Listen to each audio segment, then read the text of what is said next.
बच्चों, आपका स्वागत है YouTube channel way of learning में।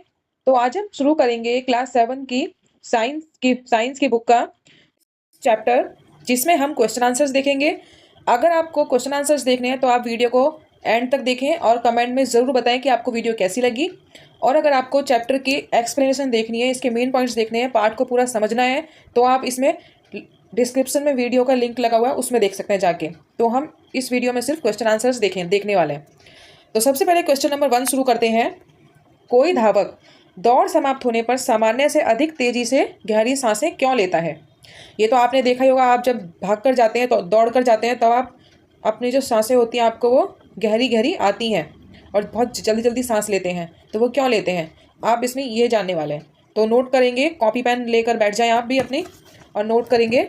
दौड़ के दौरान ऊर्जा की मांग अधिक होती है, लेकिन ऊर्जा उत्पादन के लिए ऑक्सीजन की आपूर्ति सीमित होती है। इसलिए ऊर्जा की मांग को पूरा करने के लिए मांसपेशियों की कोशिकाओं में अवायवीय श्वसन होता है। दौड़ खत्म होने के बाद एथलीट सामान्य से अधिक तेज और गहरी सांस लेता है, ताकि कोशिकाओं को अधिक ऑक्सीजन की आपूर्ति हो सके। तो ये है क्वेश्चन नंबर 1 का आंसर। तो हम नेक्स्ट क्वेश्चन देखते हैं। वायवीय और अवायवीय श्वसन के बीच समानताएं और अंतर बताइए। तो इसमें हमको अंतर लिखना है। तो सबसे पहले इसमें समानताएं नोट कर लेंगे कि जो वायवीय और अवायवीय श्वसन दोनों में भोजन ऊर्जा मुक्त करने के लिए टूट जाता है। दूसरी समानता है दोनों कोशिकाओं के अंदर होता है। तीसरी समानता है दोनों उपोत्पाद उत्पन्न करते हैं। ठीक है, अब इसमें अंतर क्या हो जाएंगे? अंतर इसमें पहले अवायवीय श्वसन का लिखेंगे। यह ऑक्सीजन की अनुपस्थिति में होता है। ऊर्जा कम मात्रा में मुक्त होती है। कार्बन डाइऑक्साइड और जल उपोत्पाद के रूप में उत्पन्न होते हैं। यह एक तीव्र प्रक्रिया है। और लास्ट है उदाहरण मानव कोशिकाएं, खमीर, बैक्टीरिया आदि। ये हो गया अवायवीय श्वसन। और वायवीय श्वसन का पॉइंट नोट कर लेंगे। यह ऑक्सीजन की उपस्थिति में होता है। ऊर्जा अधिक मात्रा में मुक्त होती है। कार्बन डाइऑक्साइड और जल उपोत्पाद के रूप में उत्पन्न होते हैं। यह एक धीमी प्रक्रिया है और इसका उदाहरण हो जाएगा पशु और पौधों की कोशिकाओं में होता है।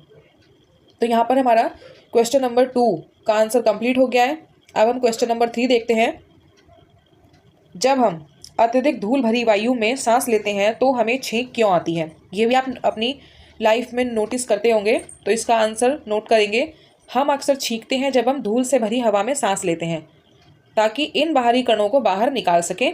ये कण नाक की गुहा में बालों के माध्यम से प्रवेश करते हैं और गुहा की परत को परेशान करते हैं, जिसके परिणाम स्वरूप छींक आती है। तो आज आपको छींक आने का भी कारण पता चल गया है। अब हम क्वेश्चन नंबर 4 देखते हैं। 3 परख नलियाँ लीजिए। प्रत्येक को 3/4 भाग तक जल से भर लीजिए। इन्हें ए, बी तथा सी द्वारा चिन्हित कीजिए। परख नली ए में एक घोंगा रखिए। परख नली बी में कोई जलीय पादप रखिए और परख नली सी में एक घोंगा और पादप दोनों को रखिए। किस परख नली में कार्बन डाइऑक्साइड की सांद्रता सबसे अधिक होगी? तो इसको करेंगे और इसको नोट भी करेंगे, मेरे साथ नोट करेंगे सभी बच्चे। टेस्ट ट्यूब ए में CO2 की सांद्रता सबसे अधिक होगी। CO2 क्या होता है? Carbon dioxide. ठीक है, क्योंकि घोंगा ऑक्सीजन ग्रहण करेगा और CO2 बाहर छोड़ेगा।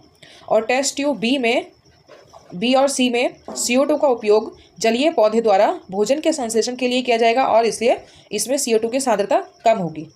ठीक है, यह हो गया क्वेश्चन नंबर 4 का आंसर। अब हम क्वेश्चन नंबर 5 में देखते हैं। इसमें ऑप्शन वाले हैं क्वेश्चन आंसर। तो सबसे पहले पहला वाला देख लेते हैं कि तिल चट्टों में शरीर में वायु प्रवेश करती है। किसके द्वारा प्रवेश करती है? वह प्रवेश करती है श्वास रंध्रों द्वारा। ठीक है, अब इसमें नेक्स्ट है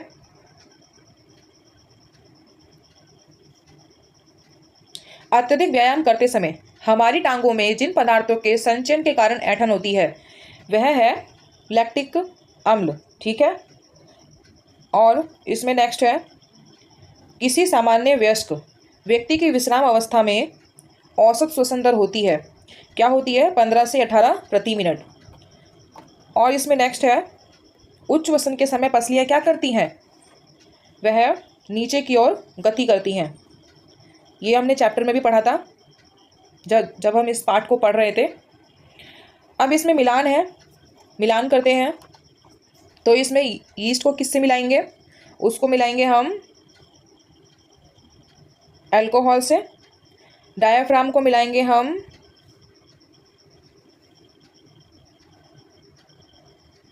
वक्ष गुहा से। त्वचा को मिलाएंगे हम केंचुए से। पत्तियों को मिलाएंगे रंध्र से। मछली को मिलाएंगे हम क्लोम।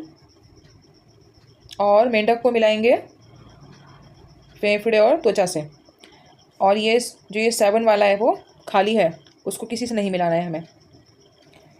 अब इसमें सत्य असत्य आ गए हैं, तो सबसे पहले देख लेते हैं सत्य है या फिर वो असत्य। अत्यधिक व्यायाम करते समय व्यक्ति की श्वसन दर धीमी हो जाती है, यह है गलत। और पादपों में प्रकाश संश्लेषण केवल दिन में, जबकि श्वसन केवल रात्रि में होता है, यह भी गलत है। और इसमें नेक्स्ट है, मेंढक अपनी त्वचा के अतिरिक्त अपने फेफड़ों से भी श्वसन करते हैं, तो यह सही हो जाएगा। और मछलियों में श्वसन के लिए फेफड़े होते हैं, ये तो गलत है। और अंतः श्वसन के समय वक्ष गुहा का आयतन बढ़ जाता है, यह सही है। अब इसमें क्वेश्चन नंबर 8, इसमें वर्ग पहेली दी हुई है, ठीक है। इसको आप खुद करेंगे। बच्चों, आपकी हेल्प के लिए मैं भी आपको इसके आंसर बता देती हूँ पहेली के। तो अगर आपको खुद करना है तो आप खुद करेंगे, इससे आपको सीखने को भी मिलेगा चैप्टर में। बाकी इसके आंसर मैं आपको बता देती हूँ कि इसमें जो कीटों की वायु नलियाँ हैं वो होती है श्वास नली। आपको इस पहेली में वर्ड ढूंढना है, अच्छा लगेगा आपको भी। और फिर है इसमें वक्ष गुहा को घेरे हुए हड्डियों की संरचना, वह होती है पसलियाँ, वो भी आपको पहेली में ढूंढना है, वर्ग पहेली में। फिर है इसमें वक्ष गुहा का पेशीय तल, वो है डायाफ्राम, ढूंढेंगे उस वर्ड को भी। फिर इसमें पत्ती की सतह पर सूक्ष्म छिद्र, वो होते हैं रंध्र वर्ड को ढूंढ लेंगे इसमें। फिर इसमें है कीट के शरीर के पार्श्व भागों के छोटे छिद्र, वो हो जाएंगे श्वास नली में, श्वास नली वर्ड ढूंढना होगा आपको। फिर है इसमें मनुष्य के श्वसन अंग होते हैं फेफड़े, वे छिद्र जिनसे हम सांस भीतर लेते हैं, मतलब अंतः श्वसन करते हैं, वो होती है नासिका। एक अवायवीय जीव, वो होता है यीस्ट। और फिर श्वास प्रणाल तंत्र, वह एक जीव है, श्वास प्रणाल तंत्र वाला एक जीव है, वह है चींटी, ठीक है, ये हो जाएगा। अब इसमें क्वेश्चन नंबर 9 है, जिसमें हमसे पूछ रहे हैं, देख लेते हैं क्या पूछ रहा है। पर्वतारोही अपने साथ ऑक्सीजन सिलेंडर ले जाते हैं क्योंकि, तो इसमें आपको 4 ऑप्शन में से ही बताना है, तो देख लेते हैं क्या बताना चाहता है ये। 5 किलोमीटर से अधिक ऊंचाई पर वायु नहीं होती है, और वहाँ उपलब्ध वायु की मात्रा भूतल पर उपलब्ध मात्रा से कम होती है, या फिर वहाँ वायु का ताप भूतल के ताप से अधिक होता है। 4th है इसमें, पर्वत पर वायु दाब भूतल की अपेक्षा अधिक होता है। तो इसमें जो आंसर है वो है सेकंड वाला आंसर, ठीक है इसमें ऑप्शन, कि वहाँ पर उपलब्ध वायु की मात्रा भूतल पर उपलब्ध मात्रा से कम होती है। तो ये कंप्लीट हो गया क्वेश्चन नंबर 9 भी। और यहाँ पर चैप्टर नंबर 6 के जो क्वेश्चन आंसर्स थे वो हमने कंप्लीट कर लिए हैं।